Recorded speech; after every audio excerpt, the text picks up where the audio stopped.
Rise and shine, superstars. It's your favorite light coach, MB, and today is a great day to be alive. Why? Because you are still here. So stop what you're doing. If you're able to put your fingertips to your keyboard and shout at the top of your lungs, come through. If you are grateful that God woke you up to see another day, because gratitude is the absolute best way for you to start your day. And if for some reason you aren't sure if you're thankful that you're still alive, then I challenge you to take some time out today and come up with at least one good reason why you're still here, because you are here for a reason. And whatever you're going through is only temporary. So please don't make any permanent decisions based off of a temporary situation.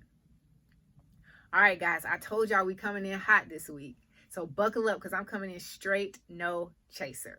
Another reason why you keep quitting on yourself and you can't accomplish your goals is because you have a poor mindset. Listen to me carefully. Your mindset is poor. Well, Coach M, what do you mean? Poor means passing over opportunities repeatedly. So I'm talking about your principles, not your pockets. What are your beliefs? And are your actions corresponding with what you believe in? Remember our girl yesterday. She was hungry. She had a problem. She had a goal. She needed to eat and get some food.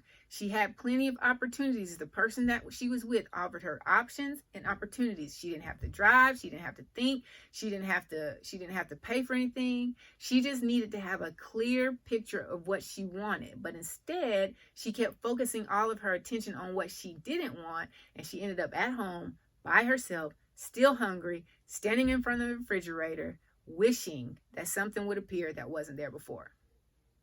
She was tossing for wishes instead of digging for goals.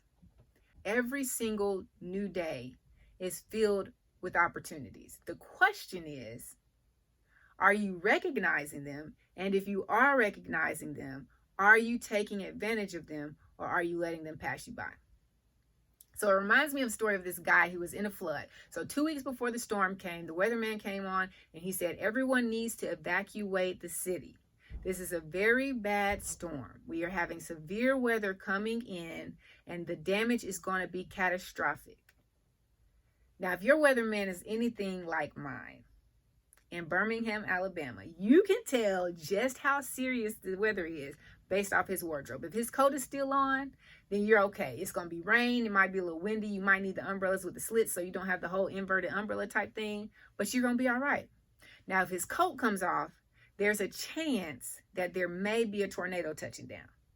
But if this man is not wearing his tie, he doesn't have on his suspenders, and his shirt is untucked, then you shouldn't even be watching the Weather Channel anymore. As a matter of fact, you should already be in your safe space, because either what he's talking about is either happening right now or it's going to be 15 minutes before it's at your front door. All right, so back to our guy. He's a man of faith, and he got his house by faith. He stayed faithful to God. He was following a faithful servant to God. And so he said, my God will save me from this storm. No storm is bigger than my God. I remain faithful. He gave me this house and I'm going to stand by my home. So the storm comes and the water rises and it makes it halfway up his front door. They send a rescueman team out and they come and they say, excuse me, sir, we need you to evacuate. There's dangerous weather here and we are instructed to evacuate all of the residents. Well, the man of faith said, I am a child of the living God, and he is going to rescue me. He is going to keep me safe. He is going to protect me. So they left. Eventually, the water rose up to the top of his front door. The rescuemen came back out, this time in a boat. And they said, sir, we urge you to reconsider your decision. We have to evacuate the city. Please come with us. And the man looks at them and he says, I will not go with you. My God is my refuge and my strength, my very present help in the time of trouble. So these rescue men on their way back, they were like, look, they better not send us back out here to this man, because I am not trying to risk my life to save somebody else who don't want to be saved. Don't save. I'm sorry. I'm sorry. Okay, y'all, if you know, you know, that wasn't even supposed to come out. That was not part of the plan. But how many of you guys know somebody who's like that? Like, You want to save them, but they don't want to be saved. Oh my gosh, I'm so tickled right now. So that's what happened. Anyways, the water rises up to the second level of his house. Now he's hanging out the window. They had to dispatch a helicopter to him. And they're like, sir, please evacuate. The water is rising. The weather is bad. We have to evacuate the city. And this man leans out his window and he says, my God is bigger than any storm that can ever come. I am his faithful servant. He, in his righteousness, he will hear me and he will save me. Well, the man ends up in heaven and he is absolutely so confused. And he goes to God and he says, I don't understand, God. I was faithful to you. I was your faithful servant. You gave me that home because of my faith. And I wanted to prove to those people that my God was bigger than any storm. Why didn't you save me?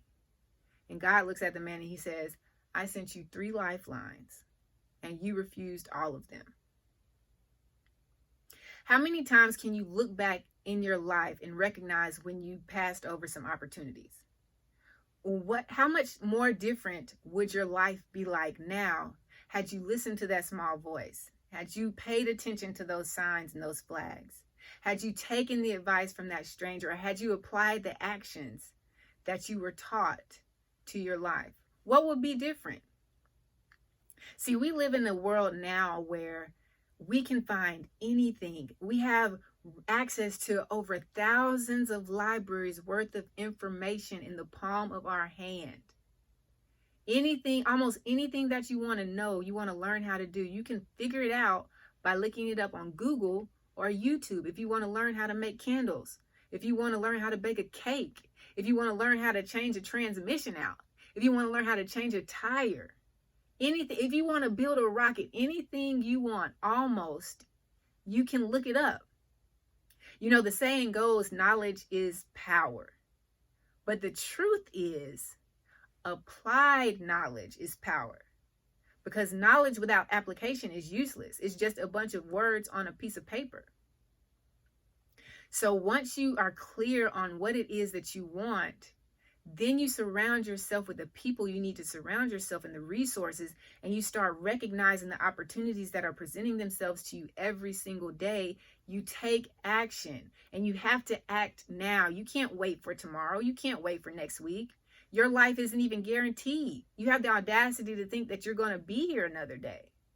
So you have to act now. Now stands for no opportunity wasted. And in case you're not getting what I'm saying, I'm going to break it down just a little bit more. Every single day that you wake up with breath in your lungs and life in your body is an opportunity.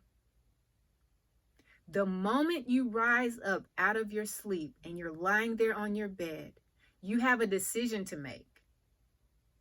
You can either see the opportunity in the new day, or you can pass up on it and continue life as you are, and continue to quit on your goals, and continue not to accomplish the things that you set out to accomplish. But it's your responsibility to act. It is your responsibility to see the opportunities in every new day, in every life, in every breath that you take.